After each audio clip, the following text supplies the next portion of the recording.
شهر رمضان الذي أنزل فيه القرآن هدى للناس وبينات من الهدى والفرقان. الحمد لله رب العالمين والصلاة والسلام على خاتم الأنبياء والمرسلين وعلى آله وأصحابه ومن تبعهم بإحسان إلى يوم الدين. أما بعد، اللہ تعالیٰ سے ہم سب کی دعا ہے کہ جتنے لوگ اس درس میں شریک ہیں اللہ تعالیٰ سب کو قرآن کی برکتیں رحمتوں سے نوازے، آمین. آج کے اس درس میں ہمارے ساتھ سورہ توبہ کی آیتیں ہیں، اور یہ آیتیں آیت نمبر 36 سے بعد تک کی آیتیں انشاءاللہ ختم تک کی آیتیں ہم سنیں گے. اگر موقع ہو تو انشاءاللہ توبہ کی ساری آیتیں ہم لوگ ختم کرنے کی کوشش کریں گے. اللہ تعالیٰ سے ہم سب دعا کرتے ہیں کہ اللہ تعالیٰ قرآن کی برکتیں ہم سب کو نصیب فرمائے، آمین. آیت نمبر 36 میں اللہ تعالیٰ نے فرمایا: اعوذ باللہ من الشیطان الرجیم بسم اللہ الرحمن الرحیم. ان عدة الشهور عند الله 12 شهرا في كتاب الله يوم خلق السماوات والأرض منها 4 حرم ذلك الدين القيم فلا تظلموا فيهن أنفسكم. ان عدة الشهور، اللہ تعالیٰ کے پاس مہینوں کی تعداد کتنی ہے؟ 12 ہیں. جیسے ہم انگریزی میں کتنے ہیں؟ 12 ہیں. اور اس میں 4 مہینے حرمت والے ہیں. حرمت والوں کا مطلب یہ ہوتا تھا بڑے ہی احترام کے مہینے ہوتے تھے. تو ذی القعدہ، ذی الحجہ اور محرم، اور ایک مہینہ رجب کا مہینہ، یہ 4 مہینے بڑے حرمت والے ہوتے تھے جس میں جنگ نہیں کرتے تھے. لیکن ان مہینوں کو یہ لوگ آگے پیچھے کر لیتے تھے. کسی مہینے میں جنگ کرنا ہوتا تو محرم کو شوال کا مہینہ بنا ڈالتے، شوال کا مہینہ محرم کا مہینہ بنا ڈالتے، ایسا کر لیتے تھے. تو اللہ کے نبی صلی اللہ علیہ وسلم نے اس سے منع کیا، بولا کہ نہیں، اللہ تعالیٰ نے جیسے بنایا ہے انما النسیء زیادۃ فی الکفر، اللہ تعالیٰ نے کہا کہ یہ کفر ہے، ایسا نہیں کرنا چاہیے. بعد کی آیتوں میں اللہ تعالیٰ نے اسی کا ذکر کیا ہے.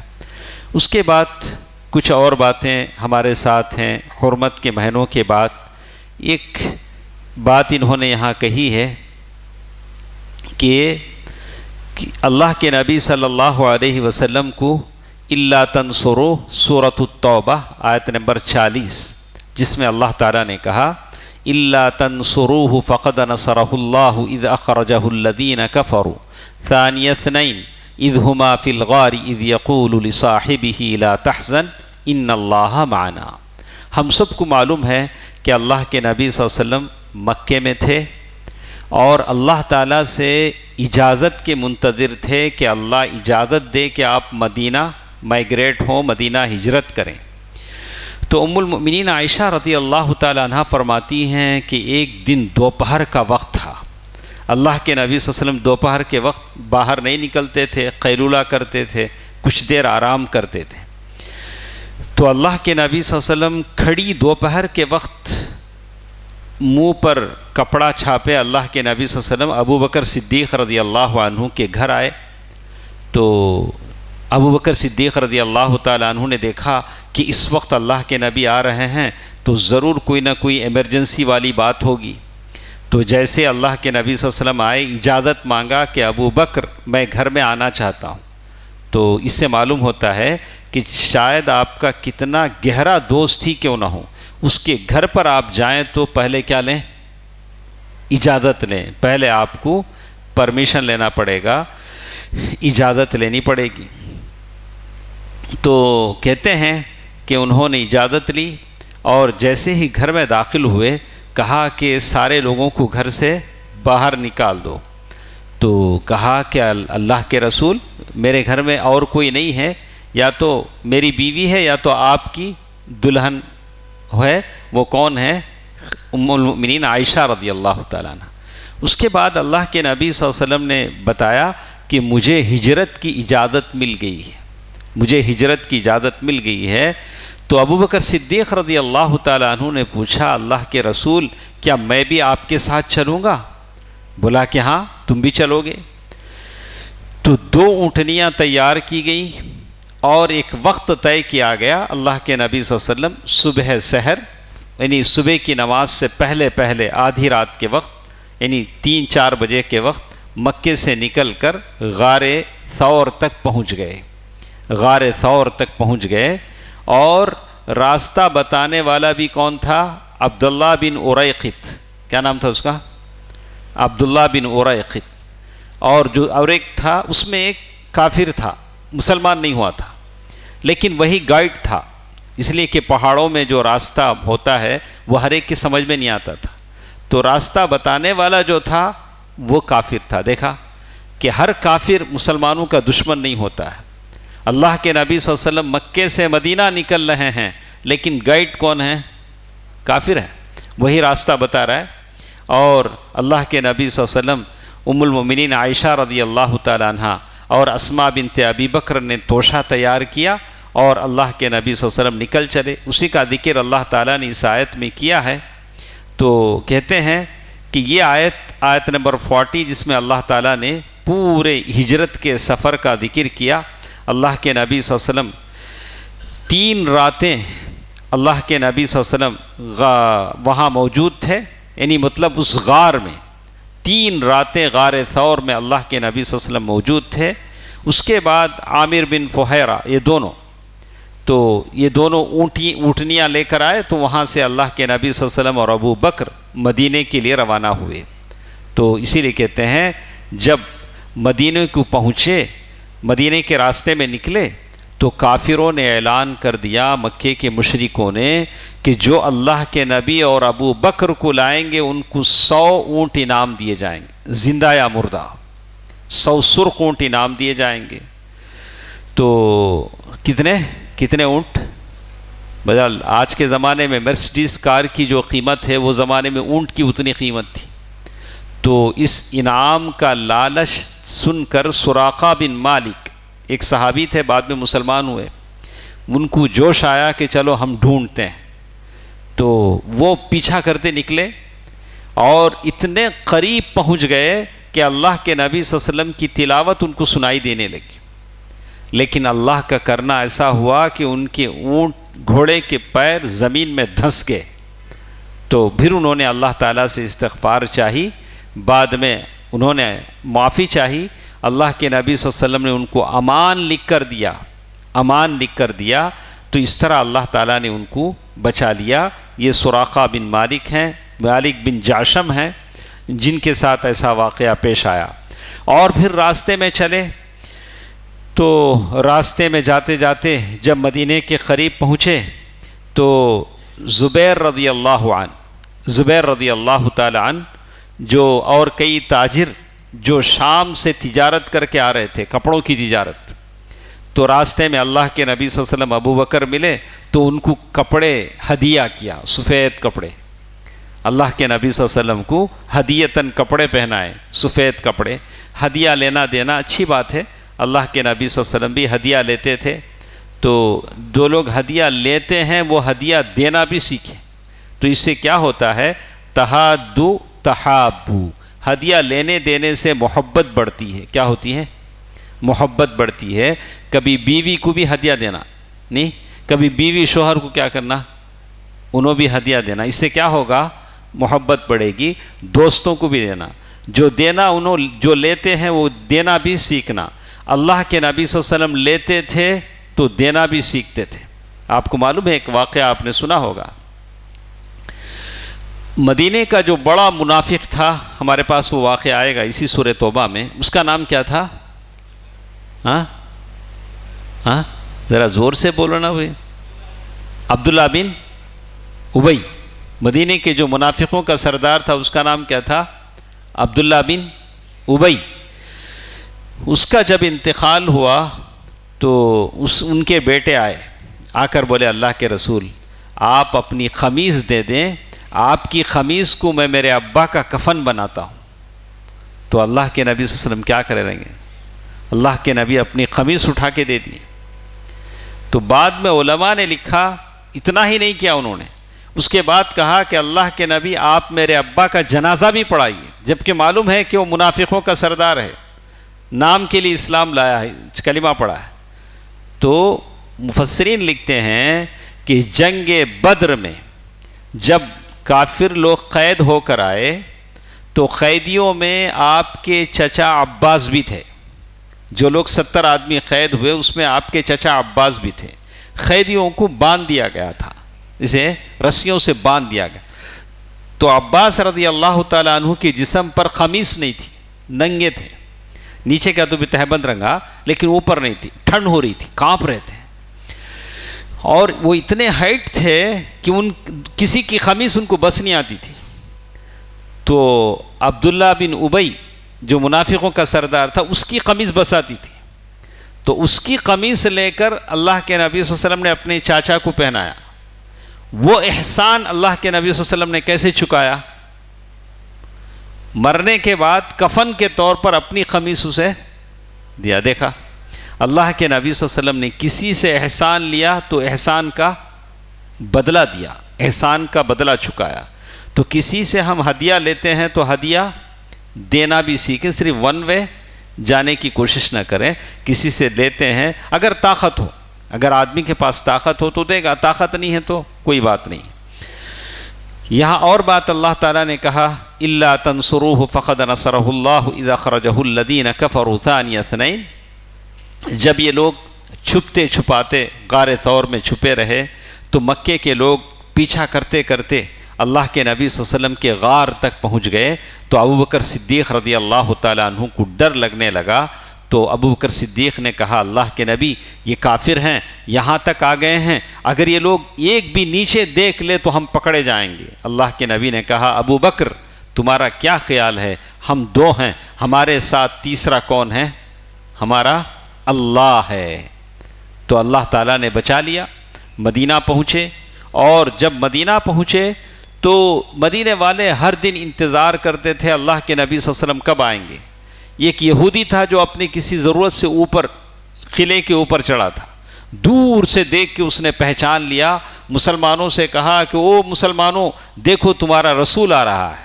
یہودی تھا.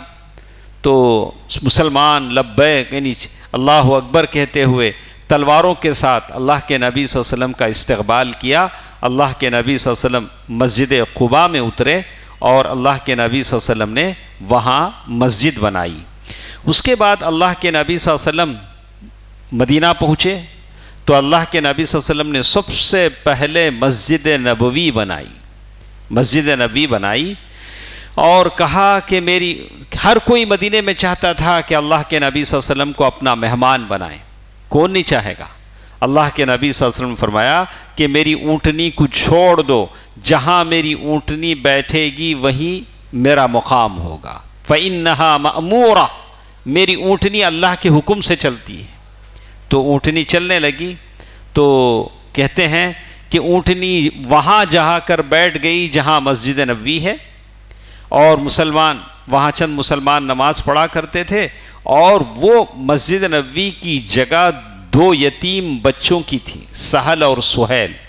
2 یتیم بچے تھے، ان 2 یتیم بچوں کی وہ جگہ تھی جو اسعد بن زرارہ رضی اللہ تعالیٰ عنہ کی پرورش میں تھے. تو آپ صلی اللہ علیہ وسلم نے ان کو بلا کر پوچھا کہ یہ زمین کی قیمت کتنی ہے بتا دو، ہم یہ زمین خرید لیں گے. یہ زمین خریدنا چاہتے ہیں. تو انہوں نے کہا کہ یا رسول اللہ یہ زمین ہم مفت میں دے دیں گے، جب مسجد بن رہی ہے تو ہم مفت میں دیں گے. اللہ کے نبی صلی اللہ علیہ وسلم نے مفت میں لینے سے انکار کیا، بولا کہ نہیں، یتیم بچوں کی زمین ہے، ہم قیمت میں لیں گے. تو اللہ کے نبی صلی اللہ علیہ وسلم نے زمین خریدی اور مسجد بنانا شروع کیا. تو جیسے کہتے ہیں اللہ کے نبی صلی اللہ علیہ وسلم بھی اینٹیں اٹھا رہے تھے، دوسرے صحابہ جیسے کام کر رہے تھے آپ بھی اینٹ اٹھا رہے تھے. دیکھا آپ نے، مسجد کا ہر کام ثواب کا کام ہے. مسجد سے معمولی یہ تنکا بھی اگر آپ اٹھاتے ہیں تو اس کا ثواب آپ کو دے گا. ایسا نہیں کہ مسجد کا کام منوج کرنا، متولی ثابت کرنا، مزد ثابت کرنا، ایسا کیا بھی نہیں. یہ مسجد اللہ کا گھر ہے، اس کا ہر ہر پتھر، ہر ہر اینٹ، ہر ہر چیز ثواب کا کام ہے، ثواب کا کام ہے. آپ اس کی خدمت کر سکتے ہیں. ہاں، اس کا برکت آپ کے بچوں میں نظر آئے گا. آپ کو معلوم ہے کہ ہمارے ابا کتنے سال موذن تھے؟ کسے معلوم؟ ہاں، کہ پرانے لوگوں کو معلوم ہے، پیرو بھائی کو معلوم ہوگا. یہ 18 سال موذن تھے. کتنے؟ یہ چار مینار مسجد ہے نہیں، کہاں ہے؟ 18 سال. اللہ تعالیٰ ان کی دعاؤں کی برکت سے اللہ ہم نے عالم بنایا. تب ایسا نہیں تھا سوچ ڈالتے ہی پانی آتا سو. وہاں ایک باوڑی تھی، ابا کے ہاتھوں میں خون آ جاتا تھا، اتنے بالٹیاں چینتے تھے، انہوں پانی چیننا پڑتا تھا. ایک ہاؤس تھا، وہ باوڑی ایک زمانے تک تھی. وہ بڑے بڑے لوہے کے گیٹاں تھے، یاد رکھنا، لوہے کی گیٹاں کھینچنا طاقت نہیں رہتی تھی. تو ہمارے ماں باپ جو محنت کرتے ہیں، ہماری ماں باپ کی جو محنت ہوتی ہے، اس کی وجہ سے اللہ ہم نے برکت کا نوالا کھلاتا ہے. ہمیں خوش ہو جاتے ہیں، میں بڑا ہوشیار، میں کما ڈالا. رے تم نہیں کمائے ہو، یہ تمہارے ماں باپ کی دعائیں ہیں، یہ تمہارے ماں باپ کی محنتیں ہیں. تمہارے ماں باپ نے رب کو خوش کیا، اللہ نے اس کی برکتیں اللہ نے تم کو عطا کی. تو مسجد کی خدمت کا اثر زندگی میں کبھی بھی نظر آتا ہے. آپ کا ایسا اثر ہے، یہ مسجد کی خدمت ایسی چیز ہے، زندگی میں کبھی بھی اللہ تعالیٰ اس کا اجر آپ کو، آپ کے بچوں کو اللہ تعالیٰ اس کے اجر سے نوازیں گے. تو اسی لیے کہتے ہیں اللہ تعالیٰ نے ہر مشکل میں اللہ کے نبی صلی اللہ علیہ وسلم کی مدد کی. اسی کا ذکر اللہ تعالیٰ نے ان آیتوں میں کیا ہے. اس کے بعد کچھ باتیں اللہ تعالیٰ نے یہاں بیان کی ہیں کہ ایک بات یہاں انہوں نے نقل کیا ہے جس کو ہم یہاں بیان کرتے ہیں کہ منافق لوگوں کی بعض فتنوں کا ذکر کیا، اور خاص کر یہ جو عبداللہ بن ابی منافقوں کا سردار تھا، اس کا ذکر یہاں کیا گیا کہ منافقوں کا سردار کیا نام تھا اس کا؟ عبداللہ بن ابی. اس کا پرابلم کیا تھا؟ سارے مدینے کے اوس اور خزرج نے اس کو بادشاہ بنانے کا فیصلہ کر لیا تھا کہ مدینے کا بادشاہ ہوگا عبداللہ بن ابی. اتنے میں اللہ کے نبی صلی اللہ علیہ وسلم ہجرت کر کے مکے سے مدینہ آ گئے. اس کی ساری امیدوں پہ پانی پھر گیا. تو یہ اللہ کے نبی صلی اللہ علیہ وسلم اور صحابہ کا دشمن بن گیا. تو سمجھ میں آیا؟ پہلے سے اس کے لیے تاج بھی ریڈی ہو گیا تھا، تاج. ایسے حالت میں اللہ کے نبی صلی اللہ علیہ وسلم آ گئے تو یہ اللہ کے نبی صلی اللہ علیہ وسلم کا دشمن بن گیا. اور اس کے بعد اللہ تعالیٰ نے ایک واقعے کا ذکر کیا ہے، وَمِنْهُمْ مَنْ يَقُولُ ذَلِّي وَلَا تَفْتِنِّي أَلَا فِي الْفِتْنَةِ سَقَطُوا وَإِنَّ جَهَنَّمَ لَمُحِيطَةٌ بِالْكَافِرِينَ. سورۃ التوبہ آیت نمبر 49. اللہ کے رسول صلی اللہ علیہ وسلم کے زمانے میں جنگ تبوک پیش آئی. جنگ تبوک کیا ہے؟ گرمی کے زمانے میں کھجوراں پکو رڑی تھے، کھجور توڑنے کا زمانہ تھا. ہاں، اللہ کے نبی صلی اللہ علیہ وسلم نے صحابہ سے کہا کہ جنگ پر چلنا ہے، اور جس کو کہتے ہیں جیش العسرہ، تنگی کی جنگ. اللہ کے نبی صلی اللہ علیہ وسلم کے پاس پیسہ بھی نہیں ہے جنگ میں جانے کے لیے. جنگ کس سے معلوم؟ رومن امپائر سے، روم والوں سے. ان کے پاس کتنی طاقت رہیں گی. اللہ کے نبی صلی اللہ علیہ وسلم نے چندہ مانگا. تھوڑے ہمارے لوگوں میں بھی ویسے ٹائپ کے رہتے ہیں، کیا معلوم کیا بھی کریں گے نہیں، ایک کام ضرور کریں گے. وہ کام کیا؟ بلیم کرنا، اعتراض کرنا. وہ آتا ان کو، ابھی کیا بھی نہیں آتا. کیا کرنا بیٹا؟ اعتراض کرنا. چپ کے کیا تو بولیں گے؟ اے سی لگائی کی، اچھا اسپلٹ اے سی کی، سینٹرل اے سی لگا تو اچھا لگا نا بول. اچھا سینٹرل اے سی لگا تو ونڈو اے سی لگا تو اچھا لگا نا بولے. انہوں کیا بھی کریں گے نہیں، لیکن کیا کریں گے؟ اعتراض کریں گے. ایسے اللہ کے نبی کے زمانے میں بھی لوگ آتے. ابوبکر صدیق رضی اللہ تعالیٰ عنہ نے سارے گھر کا اثاثہ لا کر رکھ دیا کہ اللہ کے نبی یہ اللہ کے لیے. عمر فاروق رضی اللہ عنہ، انہوں نے آدھا گھر کا سامان لا کر رکھ دیا کہ اللہ کے نبی یہ اس کے لیے. حضرت عثمان غنی رضی اللہ تعالیٰ انہوں نے کتنی اونٹنیاں، کتنا خزانہ دیا. اور جو غریب صحابہ تھے وہ دن بھر محنت کرتے تھے، مٹھی کھجور اگر ملتے تو لا کو اللہ کے نبی کو دیتے. اللہ کے نبی یہ ہماری طرف سے چندہ ہے. اللہ کے نبی اس کو لے کر سارے مال پر ایسے بکھیرتے. یہ منافق لوگ دور بیٹھ کو دیکھتے رہتے.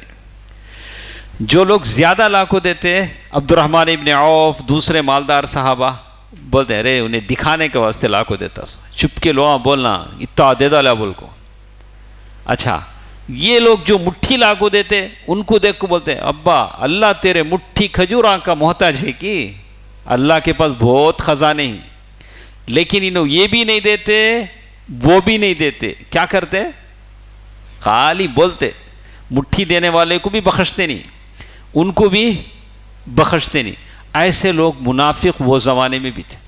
آپ تو کیا تو بھی دینا نا، یا تو مٹھی دو، یا تو ابو بکر رضی اللہ عنہ، عمر فاروق رضی اللہ عنہ، عثمان غنی رضی اللہ عنہ، عبد الرحمن ابن عوف ان کی طرح دو. یہ بھی نہیں دیتے وہ بھی نہیں دیتے، صرف بولتے. ایسے لوگ ہی منافق ہیں.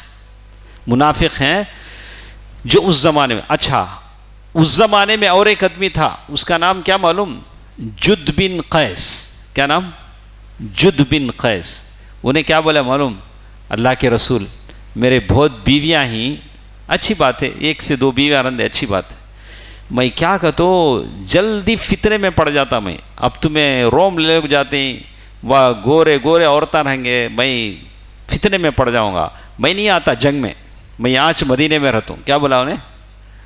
میں مدینے میں رہتا ہوں، وہاں دیکھ کو جا کو چپ کے میں فتنے میں پڑ جا کو، یہ سب میں نہیں آتا. جد بن قیس اس کا نام. قرآن نے اس میں ذکر کیا. میں اس لیے بولا قرآن میں آیا تھی اس لیے بول رہا ہوں، ورنہ نہیں بولتا. دیکھیے وَمِنْهُمْ مَنْ يَقُولُ ذَلِّي وَلَا تَفْتِنِّي، ان میں سے کوئی تو کہتا ہے کہ مجھے اجازت دیجئے، مجھے فتنے میں نہ ڈالیے. میں یہاں سے یورپ آیا تو وہاں کے گورے لوگوں کو دیکھو میں فتنے میں پڑ جاؤں گا، میں فتنے میں پڑنا نہیں چاہتا. اچھا اس کے بعد انہیں کیا بولا معلوم؟ آخر میں اگر چاہے تو پیسے دے ڈال تو میری طرف سے، کیا تو بھی اللہ کے رسول بولے تو بھی نہ کو تیرے پیسے بھی نہ کو. تو تھوڑی جگہوں میں آدمی کی ضرورت ہوتی ہے، پیسوں کی ضرورت نہیں ہوتی. تھوڑے لوگ کیا بولتے ہیں میں کیا تو بھی چندہ دے ڈالتا ہوں، میں آ نہیں سکتا، ٹائم نہیں دے سکتا، میں بیٹھ نہیں سکتا، پروگرام میں نہیں آ سکتا، کیا تو بھی چندہ دے ڈالتا ہوں. تو ایسے لوگ نہیں چاہیے. فزیکل بھی ہونا چاہیے آدمی کی جہاں ضرورت پڑتی ہے. تو یہ جنگ کی باتیں تھیں جو اللہ تعالیٰ نے ذکر کیا. اور بعد میں اللہ نے کہا ان تصبک حسنۃ تسؤہم وان تصبک مصیبۃ یقولوا قد اخذنا امرنا من قبل. سورۃ التوبہ آیت نمبر 50. یہ لوگ ایسے منافق ہیں، ان کو آپ کو کوئی اچھائی ملتی ہے تو وہ لوگ ناراض ہو جاتے ہیں. ہاں ان کو کئی کو ایسا اچھا ہوا، برائی پہنچتی ہے تو خوش ہو جاتے ہیں. تو یہ لوگ منافق ہیں جن کا اللہ تعالیٰ نے یہاں ذکر کیا. اس کے بعد اللہ تعالیٰ کہتے ہیں کہ منافق کا مال بھی قبول نہیں ہوتا. اگر کوئی منافق اپنا مال بھی دیتا ہے تو اس کا مال بھی قبول نہیں ہوتا. جیسے جد بن قیس نے رومی عورتوں کے فتنے میں مبتلا ہو جانے کا بہانہ کر کے اللہ کے راستے میں لڑنے سے معذرت کر لی، مگر ساتھ یہ بھی کہا تھا کہ میں کچھ مال دے دیتا ہوں. اللہ تعالیٰ نے اس کا جواب دیا تم لوگ مالی مدد خوشی سے کرو یا مجبوراً کرو، لیکن تم سے قبول نہیں ہے، ہم قبول نہیں کریں گے. اللہ تعالیٰ نے کہا قل انفقوا طوعا او کرہا لن يتقبل منکم، تمہارا کوئی مال قبول نہیں ہوگا. تو وہی مال اللہ قبول کرتا ہے جو اچھی نیت سے ہمیں دیتے ہیں. کیا کہ متولی صاحب آگے کیا تو بھی دینا نا، مجبوراً دیتے ہیں، قبول نہیں ہوتا، قبول نہیں ہوتا. اگر چندے کا اعلان ہوتا، کوئی صاحب کھڑے تو ہمیں بچا کو کیا کہ نکل جاتے ہیں، کیا کہ رتی ڈالتے ہیں. وہ متولی صاحب کھڑے تو یا انہوں کھڑے کون کو بڑے آدمیاں کھڑے، کیا کرنا اب کیسا جانا، بڑے بڑے لوگ کھڑے اب اندر سے نکال کو ذرا بڑا نوٹس ڈال کو جانا. تو ایسا سب دیے تو اللہ تعالیٰ قبول نہیں کرے. تمہیں دل سے دیو، اللہ کے راستے میں دے رہے ہیں، اللہ تعالیٰ مجھے اس کا بدل دے گا، اللہ تعالیٰ ضرور اس کا بدل آپ کو دے گا. تو پھر اللہ تعالیٰ نے ایک اور بات کہا، صدقہ قبول نہ کرنے کی وجہ بتائی، کیوں اللہ تعالیٰ کسی سے صدقہ قبول نہیں کرے گا، کیوں؟ اس لیے کہ وہ اللہ اور اس کے رسول کے وعدوں پر یقین نہیں کرتے تھے، جنت کے وعدوں پر یقین نہیں تھا، لہذا ان کا اللہ اور اس کے رسول پر ایمان مشکوک ہو گیا تھا، ڈاؤٹ فل۔ نماز کو آتے 3 ریزن بتایا، اللہ ان کا صدقہ اور خیرات کیوں قبول نہیں کرتا، 3 ریزن بتایا۔ ایک، اللہ اور اس کے رسولوں کی باتوں پر یقین نہیں، کیا کی بولتے ہیں ہائی کی نہیں کی، ایسا حال ہو گیا۔ دوسرا، نماز کو آتے ہیں تو طبیعت ایسی سست ہوتی، نماز کو آئے تو کب نماز ختم ہوتی اس کی فکر، تو ایسے لوگوں سے اللہ صدقہ قبول نہیں کرتا۔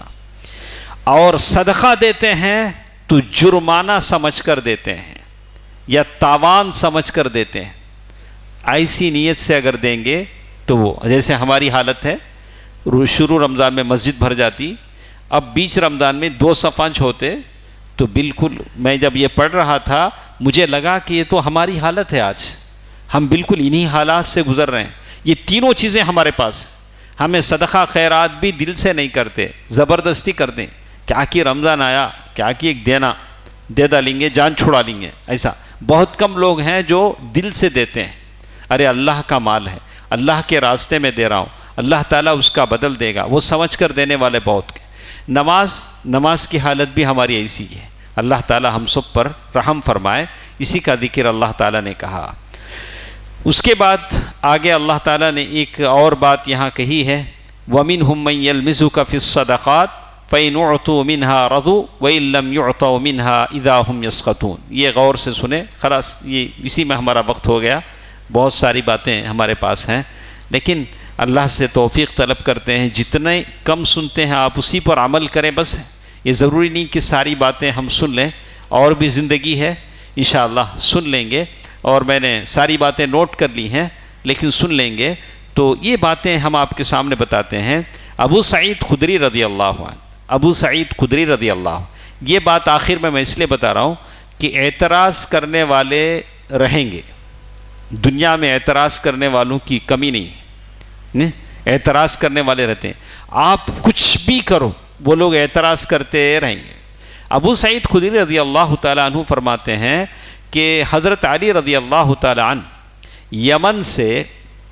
یمن سے جب آئے، یا یمن سے انہوں نے چمڑے کی چھوٹی تھیلی میں سننے کے ڈلے بھیجے، سننے کے ڈلے بولے تو کیا، ڈلہ بولے تو کیا بیٹا، ارے بولو نا بھائی انگلش میں، یہ آیت نمبر 58 میں پڑھ رہا ہوں، ہاں ڈلہ کسے بولتے بیٹا، گڑ کا ڈلہ، دیکھیں، اچھا اب سمجھا، تو اب سننے کا ڈلہ کہتے ہیں، کتنا بڑا رنگا، اچھا وہ ڈلہ مٹی مل کو تھا، یعنی ابھی ریفائن نہیں ہوا تھا، وہ را گولڈ تھا، تو اللہ کے نبی صلی اللہ علیہ وسلم کے پاس لاکھوں دیے، تو اللہ کے نبی صلی اللہ علیہ وسلم کیا کرے، وہ سننے کا ڈلہ رتی 4 لوگوں میں بانٹ ڈالے۔ وہ 4 لوگ کون ہیں؟ عینہ بن بدر، اقرع بن حابس، زید الخیل اور علقمہ یا عامر بن طفیل، 4 لوگوں میں بانٹ ڈالے۔ اب جب دوسرے لوگ تھے، وہ لوگ کیا بولے، اللہ کے رسول ہمیں مستحق تھے، سو ہم نہ دینا تھا، سو ان کو دے ڈالینا، تو یہ ایک اعتراض تھا۔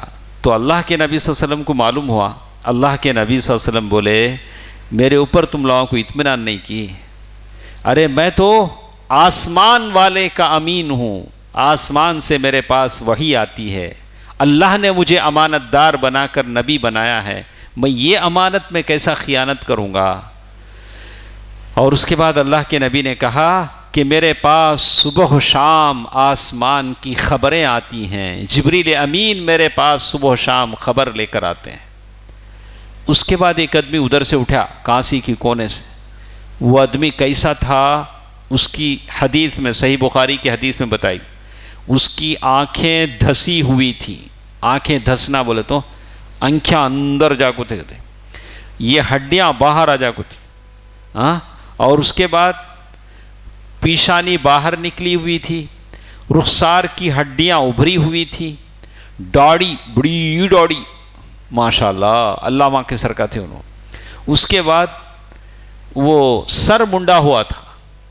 سر شیو کرنا اسلام میں اسے اسلام کیا بھی یہ نہیں کرتا, اسی لیے بتایا سر شیو نہیں کرنا. تو کہاں کرنا, عمرے میں یا حج میں گئے تو سر شیو کرنا, چھپ کے سر مڑا لے. وہ کیا کہ اللہ والے کے سر کا بلڈ اپ دینے کی ضرورت نہیں. ذرا لوگ بار بار سر مڑا لے کو انہوں بڑے اللہ والے کے سر کا. تو آپ بال رکھیں تو بس کہ یہ کہا کہ اگر عذر ہے کسی کو, ڈینڈرف آ جاتا ہے سر مڑا لیتا ہے تو بات الگ. تو ایک کہتے ہیں کہ انہیں سر مڑالے کو تھا, وہ خوارج کی عادت تھی وہ زمانے میں. تو وہ آدمی آپ کو کیا بولے معلوم, اللہ کے رسول اللہ سے ڈرو جی. کسے بولتا ہے, اللہ اکبر. آج لوگ بولتے نہیں استغفر اللہ. کبھی لوگوں کی باتیں سن کے ہم کو بھی تعجب ہوتا, یہ کچھ جاہل نادان ہیں, ہم کو دین سکھاتے ہیں. ہاں ہو سکتا ہے ہم بہت ساری باتیں ہم لوگوں کو معلوم نہیں ہیں, لیکن وہ آدمی اللہ کے رسول سے کہہ رہا ہے, اللہ کے رسول اللہ سے ڈرو. اللہ کے نبی صلی اللہ علیہ وسلم نے کہا ویلک, ارے تیرا ڈولا نکلو. کیا بولے اللہ کے رسول, تو برباد ہو. کیا بول رہا ہے, کیا بول رہا ہے. تو اللہ کے نبی صلی اللہ علیہ وسلم نے فرمایا کیا زمین کے اوپر میں اللہ سے سب سے زیادہ ڈرنے والا ہوں. واللہ انی لاخشاکم للہ واتقاکم, میں اللہ سے سب سے زیادہ ڈرنے والا ہوں. تو ادھر خالد بن ولید رضی اللہ عنہ بیٹھے ہوئے تھے. خالد بن ولید بولے اللہ کے رسول ذرا تمہیں اشارہ دے ڈالو نا, میں اس کا سر گردن سے نیچے اتار ڈال دوں گا. کیا بولے انہوں, خالد ایک منٹ میں تمہیں ایسا بولو میں کیا کروں گا, اس کا سر گردن سے نیچے اتار ڈالوں گا. تو اللہ کے رسول بولے انہیں نماز پڑھتا رہنگا, انہیں نمازی رہنگا, چھوڑا لو. دیکھا اللہ کے نبی نے کہا نماز پڑھتا ہوگا. تو خالد بن ولید رضی اللہ تعالیٰ عنہ نے کہا اللہ کے رسول کتنے لوگ ہیں سچ مسلمان بول کو بولتے, نمازی بولتے, ان کے دلا میں سب بھی وہ رہتا وما یؤمن اکثرهم باللہ الا وهم مشرکون. کتنے ایسے لوگ ہیں جو زبان سے بولتے ہیں دل میں نہیں رہتا. اللہ کے نبی صلی اللہ علیہ وسلم کیا بولے معلوم, اللہ نے مجھے لوگوں کے دلوں میں سوراخ کرنے کا حکم نہیں دیا. میں لوگوں کے دل چیر کر نہیں دیکھتا ہوں کہ اندر کیا ہے. لوگ جو زبان سے بولتے ہیں اسے میں مان لیتا ہوں. اللہ کے نبی نے کیا کہا, لوگ کیا بولے کہ میں سن لیتا ہوں, لوگوں کے دلوں میں نخب کر کو سوراخ ڈال کو اندر جھانکنے کا مجھے, جیسے ہم لوگ آسانی سے کیا بولتے ہیں انہیں ایک نمبر کا کھلاڑی, انہیں ایسا بولتے ہیں ہم لوگ, کس سے چاہے اسے فتوا لگا ڈالتے ہیں. انہیں ایک نمبر کا چور, انہیں ایک نمبر کا کھلاڑی, انہیں ایک نمبر کا فراڈ, انہوں پورا کہہ کہ دیکھے سر کا. ارے انہیں اللہ کے پاس کیا ہے آپ کو کیا معلوم, آپ کا کیا مرتبہ ہے آپ کو کیا معلوم. سامنے ایسا دکھتا رہنگا, رات کو رو رو کو دعا کرتا رہنگا, انہیں تہجد گزار رہنگا, کیوں آپ خامخواہ اس کے تعلق سے فیصلے دیتے ہیں. اللہ کے نبی نے فیصلہ نہیں دیا, اللہ کے نبی نے نہیں کہا کہ میں لوگوں کی دلوں میں جھانکنے کا مکلف نہیں ہوں, جیسے لوگ زبان سے بولتے ہیں میں مان لیتا ہوں. اس کے بعد وہ آدمی جا رہا تھا, وہاں سے نکل کے جا رہا تھا. اللہ کے نبی صلی اللہ علیہ وسلم نے اس کی طرف اشارہ کر کے فرمایا اس کی نسل سے وہ لوگ نکلیں گے, وہ لوگ پیدا ہوں گے جو قرآن کو مزے لے لے کر پڑھیں گے. جیسے خاریاں پڑھتے نہیں, ہاتھ لگا دل کو, کان کو ہاتھ لگا کو, چیخ چیخ کو پڑھتے ہیں, لیکن ان کا معنی بھی ان کو معلوم نہیں رہتا. جیسے بہت سارے لوگ یہ کرتے ہیں, ایک ہمارے نزدیک میں ایک نیبر ایک کنٹری ہے, وہاں کے وہ لوگ پڑھتے ہیں, لیکن صحابہ کو لوگ گالیاں دیتے, لیکن وہ لوگ قرآن پڑھتے. تو کہا اللہ کے نبی صلی اللہ علیہ وسلم نے فرمایا کہ مزے لے لے کر پڑھیں گے, لیکن مگر وہ ان کے حلق سے نیچے نہیں اترے گا. اچھا قرات سے پڑھیں گے لیکن آیتوں پہ عمل نہیں کریں گے, اور ایمان ان کے دلوں سے ویسے نکل جائے گا جیسے تیر کمان سے نکلتا ہے. کمان سے نکلا ہوا تیر واپس نہیں آتا, لیکن ویسے ہی ان کے دلوں سے ایمان بھی نکل جائے گا. اللہ کے نبی صلی اللہ علیہ وسلم نے اشارہ کر کے کہا, اور اللہ کے نبی صلی اللہ علیہ وسلم نے آخر میں کہا کہ اس زمانے تک اگر میں رہا تو میں ان لوگوں کو ویسے قتل کروں گا جیسے عاد اور ثمود قتل کیے گئے. تو یہ خوارج تھے جو آج کل بھی ہمیں دیکھتے ہیں نئے زمانے کے خوارج، وہ لوگ جن کو پیشاب کر کے نجاست دور کرنا نہیں آتا، وہ لوگ عالموں پہ اعتراض کرتے ہیں، وہ عالم صاحب ایسے، وہ شیخ ایسے، یہ شیخ ایسے۔ تو جو لوگ علماء کے تعلق سے ایسی باتیں کہتے ہیں، مشائخ سے ساتھ بدتمیزی کرتے، ارے آیا انہیں گیا انہیں، ارے سبحان اللہ، تیرے باپ کو تو نہیں بولتا، علماء کو کیسے بولتا ہے؟ حفاظ کو، علماء کو، اماموں کو۔ تو علماء کے اس لیے کہ وارثان رسول ہیں، یہ انبیاء کے وارث ہیں، ان کی عزت ہونی چاہیے۔ باقی ان کے اندر کچھ کمی بیشی ہے تو وہ معاملہ اللہ کے حوالے ہے۔ اللہ تعالیٰ ہے جو بندوں کا حساب لیتا ہے، ہم کسی کے حساب لینے کے مکلف نہیں ہیں، ہم کسی کو جانتے بھی نہیں ہیں، اللہ تعالیٰ ہے۔ اگر ساروں کا حساب ہم لے لیں گے تو اللہ کیا لے گا؟ تو اللہ تعالیٰ ہے جو سب کا حساب لیتا ہے۔ تو کچھ باتیں اور ہمارے ساتھ تھیں، تو اللہ تعالیٰ سے میں دعا کرتا ہوں کہ اس کے بعد اللہ تعالیٰ نے بہت ساری باتیں اس میں بتائی ہیں، اور زکوٰۃ کے حقدار بھی بتائے گئے، جو بہت اہم ٹاپک تھا۔ انشاءاللہ کل کے درس میں ہم سنیں گے سورۃ التوبہ آیت نمبر 60۔ سورۃ التوبہ آیت نمبر 60 بہت اہم ٹاپک ہے۔ کل انشاءاللہ تفسیر کے درس میں پہلے اس آیت کو لے کر ہم دوسری جگہ جاتے ہیں کہ زکوٰۃ کے 8 کیٹیگریز بتائے گئے ہیں۔ اس میں فقیر کون ہے، مسکین کون ہے، اور ابن السبیل کیا ہے، والغارمین فی سبیل اللہ، قرض دار کون ہے، یہ سارا ڈیٹیل ہے۔ انشاءاللہ پہلے ہم کل کے درس میں آیت نمبر 60 پڑھ کر باقی باتیں انشاءاللہ ہم لوگ پڑھیں گے، اور دوسری صورت کو ہم لوگ لیں گے۔ اللہ تعالیٰ سے ہم دعا کرتے ہیں کہ اللہ تعالیٰ ہم سب کو قرآن کی برکتوں سے نوازے، آمین۔ والسلام علیکم ورحمۃ اللہ وبرکاتہ۔